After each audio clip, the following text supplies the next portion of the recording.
Ladies and gentlemen, again, thank you so much for coming to this event and a warm welcome to what is actually my hometown, The Hague.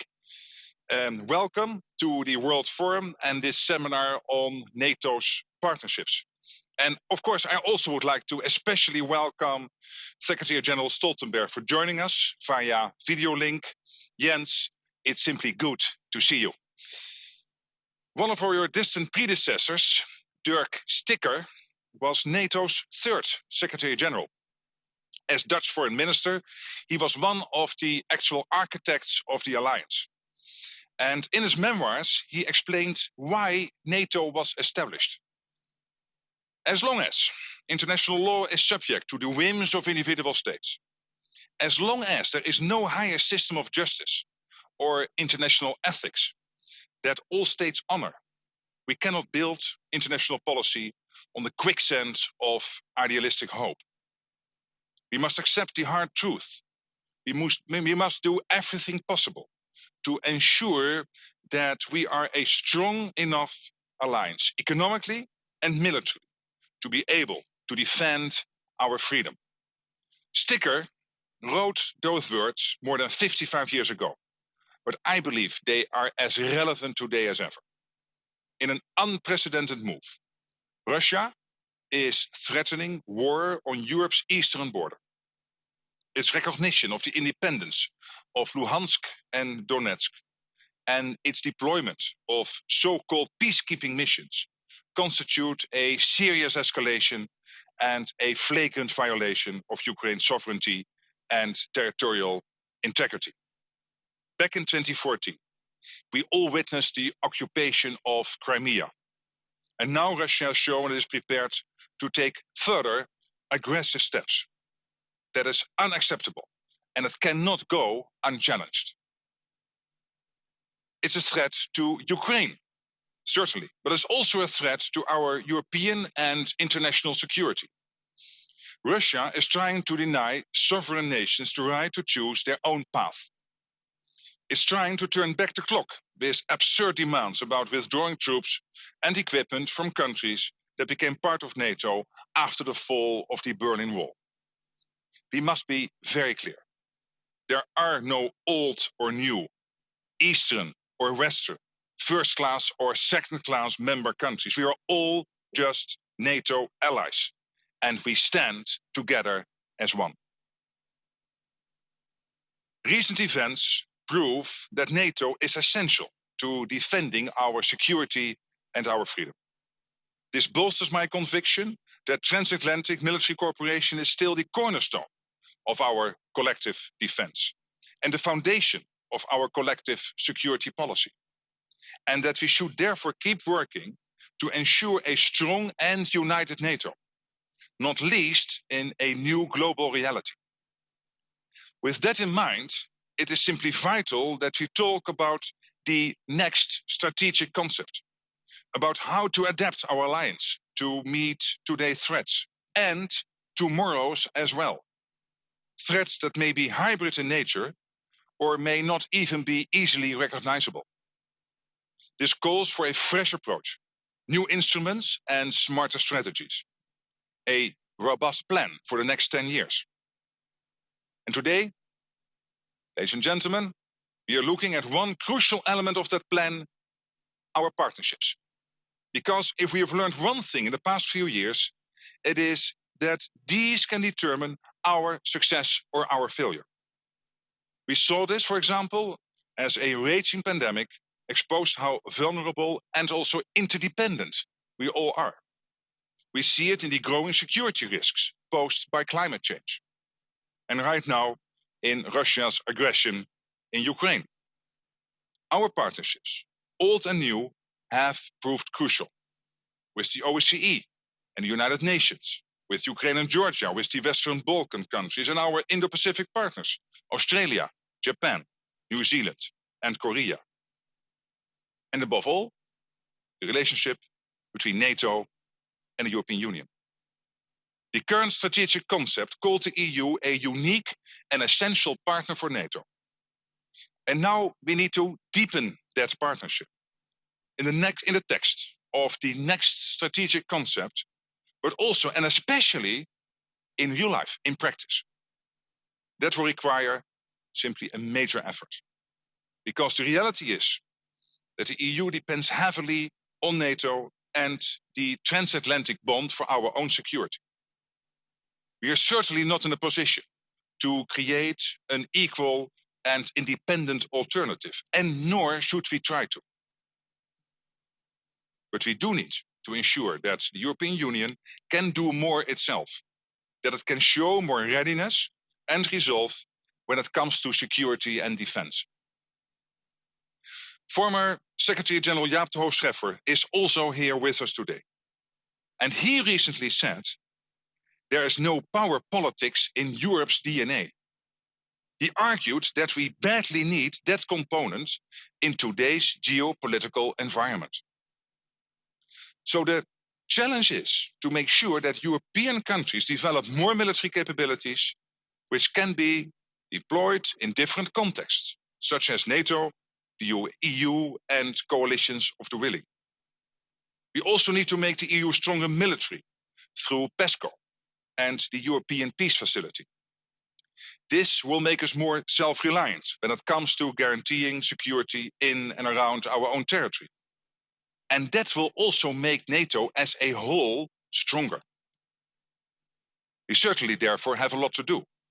And not only in the area of defense cooperation within the EU, but also in the cooperation between the EU and NATO. And that's why the Netherlands is pressing for an ambitious new NATO-EU joint declaration, setting out how we will make this into a reality. Ladies and gentlemen, the current situation makes one thing very clear. We need a solid, united alliance, and we are all responsible for ensuring that. Our starting point should, of course, be strong member countries that do their share and have their armed forces in order. The Netherlands takes that duty seriously. Earlier this month, together with Germany and Norway, we marked the 5-year anniversary of our joint contribution of military personnel to the enhanced foreign presence in Lithuania. And we have just committed to providing F-35 fighter jets that will perform quick reaction alert duties from Bulgaria in response to the Russian threat. In addition, the new Dutch government has agreed a major increase to our defense budget, 10.7 billion euros during this term in office, and a structural increase of 3 billion euros each year. This will bring us a lot closer to the target of 2% of GDP. And not only us, defense spending across the alliance has increased considerably. So, all in all, we can say that NATO is in good shape. And that's largely thanks to your excellent work as Secretary General, dear Jens. Under your leadership, NATO has begun an ambitious modernization process to make us stronger, both politically and militarily. Our allied family has grown to include new members and partners. And that means we can take firm, united action in times of crisis and danger, as is the case today. Jens, we owe you a big debt of gratitude. I look forward to working with you closely in your final 6 months as Secretary General of our alliance. And now, it is my pleasure to give you the virtual floor. Thank you so much, Prime Minister Rutte. Dear Mark, thank you so much for your kind words and also for your strong leadership and personal commitment to our alliance. And it's great to be here with you all online. Let me also thank the Netherlands and Germany for co-hosting this important seminar today. And I'm delighted that former NATO Secretary General Jaap de Hoop Scheffer is joining this discussion today. Let me also thank Canada, Italy, Portugal and Spain and our partners Finland and Sweden for co-sponsoring this event. This is the third in a series of 4 seminars to help prepare our next strategic concept, and this seminar focuses, as you mentioned, on partnerships.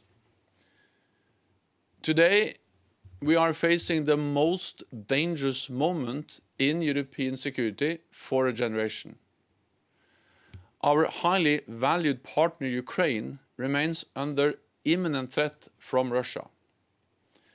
NATO allies are united in their full support for Ukraine's sovereignty and territorial integrity within its internationally recognized borders. We will continue to provide Ukraine with strong political, practical and financial support to help Ukraine build their defense capabilities, modernize their defense and security institutions, and uphold their right to self-defense, which is enshrined in the UN Charter. Many NATO allies also provide important bilateral support to Ukraine. And I welcome the recent decision by the Dutch government to provide military equipment to Ukraine to defend itself. There is much at stake in today's crisis. The risk of conflict is real.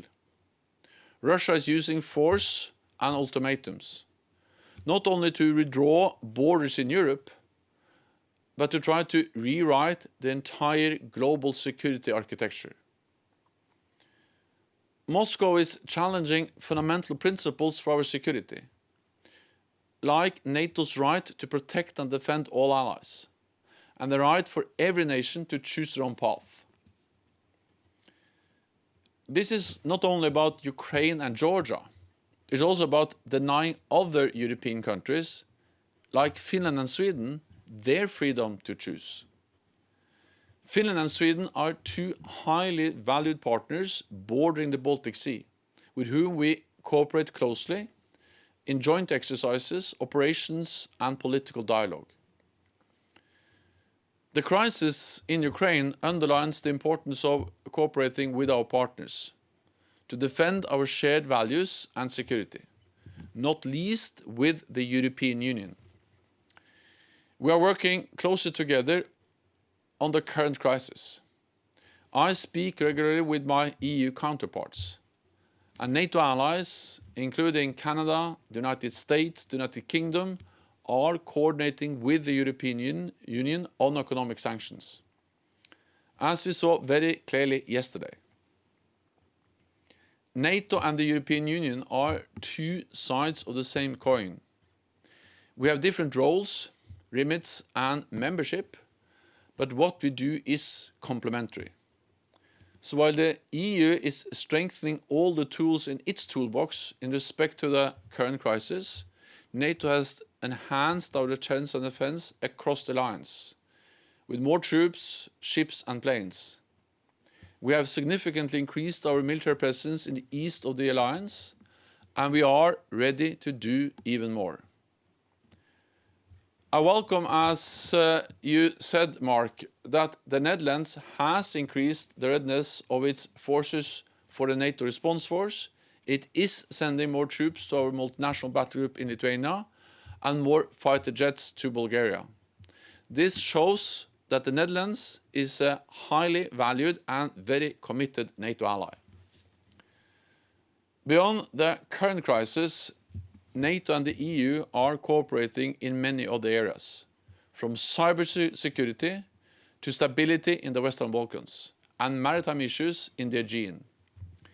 We have lifted NATO-EU cooperation to unprecedented levels in recent years, and our ambition is to go even further in new areas like resilience, emerging technologies, and the security impact of climate change. The Netherlands has been a key driver of closer NATO-EU cooperation, including on military mobility. And I thank you, Prime Minister Rutte, for that. NATO's partnerships are fundamental to our ability to preserve peace, promote stability, and increase security for all. They are a two-way street. They help us all adapt to a more contested and competitive world. Over the last 3 decades, NATO has built a broad network of partnerships with countries and organizations near and far, from Finland and Sweden to Colombia and Mauritania, and from the Mediterranean to the Asia-Pacific region. After the fall of the Berlin Wall, NATO's partnerships help to spread freedom, democracy and security throughout Europe. Since the 1990s, NATO's operational partners have helped increase stability beyond our borders. And NATO's partnerships remain essential as we continue to adapt to a more dangerous and competitive world today. We also work with many other partners, for example with Iraq, and our partners in the Middle East and North Africa, to stabilize our neighborhood and fight international terrorism. Through our NATO 2030 agenda and the next strategic concept, we are significantly stepping up our training and capacity building support to partners in areas like counterterrorism, crisis management, peacekeeping, and defense reforms. We also want to deepen our existing partnerships and develop new ones, to work with like-minded countries to address the security implications of a more competitive world.